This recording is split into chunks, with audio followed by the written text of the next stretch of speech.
Magkabo si lolo. Uy, signal diri. Magkabo si lolo sa ilahang kalab-an. Ay, saging. Asa man dapit imong kalab-an, lo? Ana ra diha? Mao nay karaang kalab-an sa una, lo? Ah. Tuli nakapuyo gyud mi diri bata pa. Si Lolo Dikoy igsuon ni Mama Konsing manghod among lola.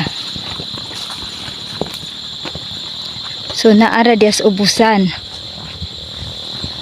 ang kuang lolo tubigan. Sus, wala damha nga nakabalik mi diri gyapon. May gani imong mga saging, lo, kay wala ra naon sa lo. Wala na apil. Gani, pero wala na apil atong sunog.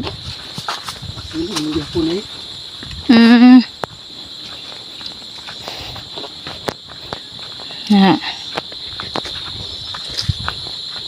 Wow, naikuan. Langgam. Dinhi anis ubusan.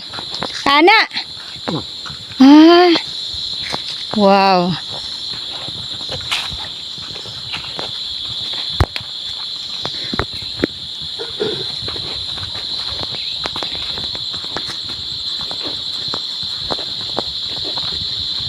Kaning mga kuan, lo, kaning mga mais imuha ni. Kani. Abot dito. Ah. Oo.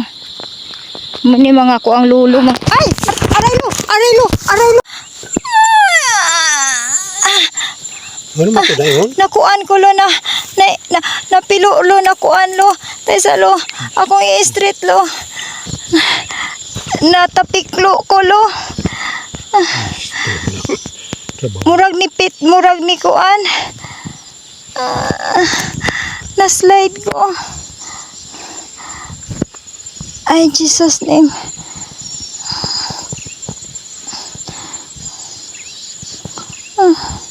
Mura siya og nakuan, lo. Naingon di ay? Murag napilo ba ning ani na ako ganiha, lo, kani. Naingon? Oo, murag na anam na. Natapiklo. Kana di mong gikaitan, lo. Ay. Wa man ko ka-balance. Kumpiyal siya. Nakatunog po na kag bato. Oo.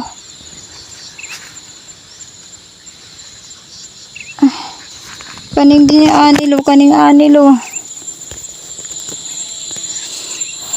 Naku. In Jesus name.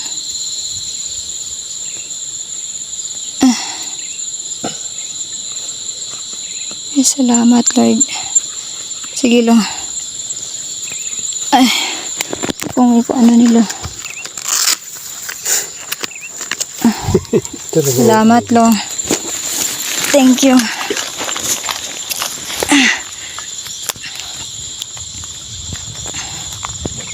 Wala, lo. Sakit lagi siya, lo.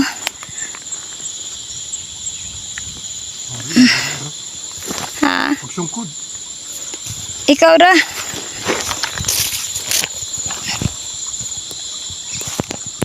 Murag magudsyag na kuan, lo. Murag. Naingon to? Oo, murag na anak ba, lo, na pilo.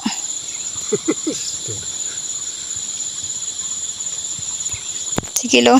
Sige, lo. Okay ra. Ay.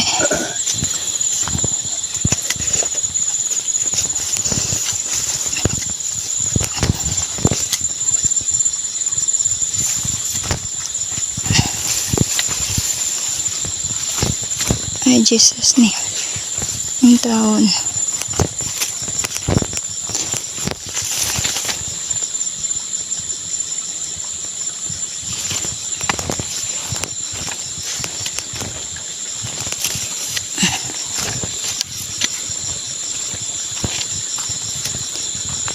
Mauna ni ilang ko ang lolo.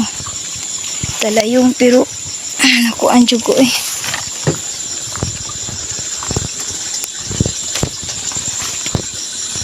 Mauna. Ano man ni siya?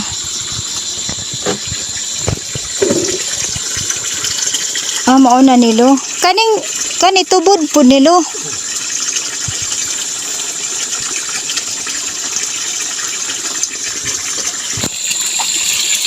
Talayong diri nilang lolo. Kani.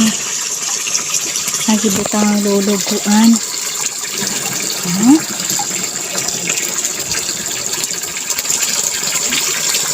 Dira dagway ni makuan lo sa sakit man diri dapita balo sa tikod ay ibabaw sa tikod bagani lo. Pero paghilot nimo lo mura pud siya ni balik og pitik. Ha?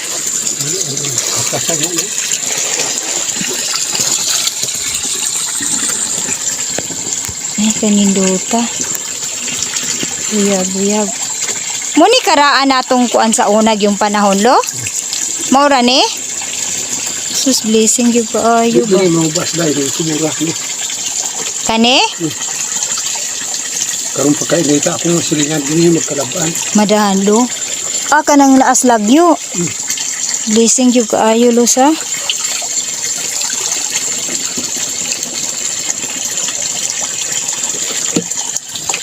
Mainom ko ani. Pwede nigdiretso og inom lo? Mainom ko.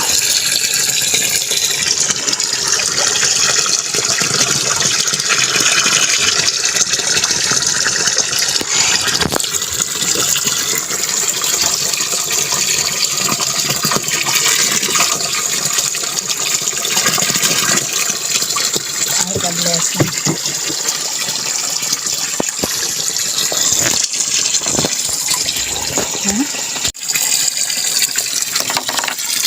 Ako may magpayag din kay magbunga ni humayin ko dili sige din eh. Kaya na may humayan mo ari lo. May humay. Dito.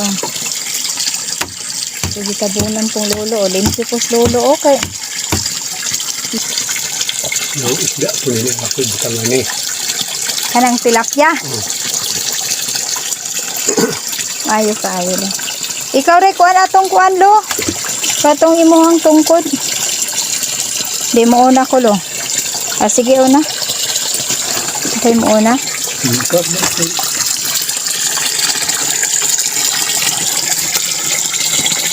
Paagi. Oops. Dali lo.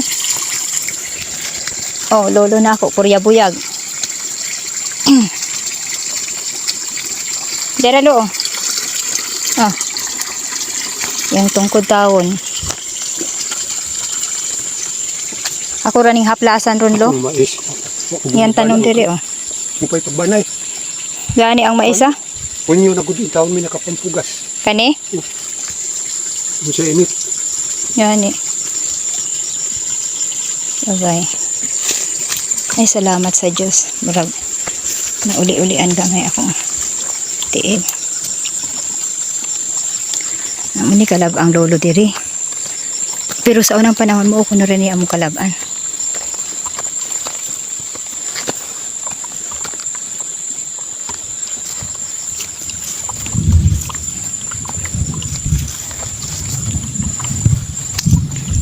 Hala.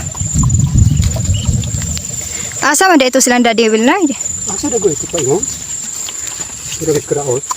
Asa man? Ari. Di asam to sila ni Agi?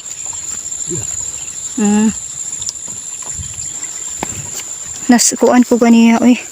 Kadang luga di atong kuan akong na.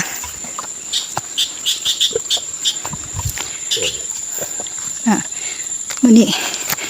Puluan ng lolo. Ay. Sus, imagine na nga. Ayan mga parikoy, natapos na yung story ng pag-igib ni Lolo Dikoy at nung natapilok ako mga parikoy habang nakasunod ako sa kanya mga parikoy.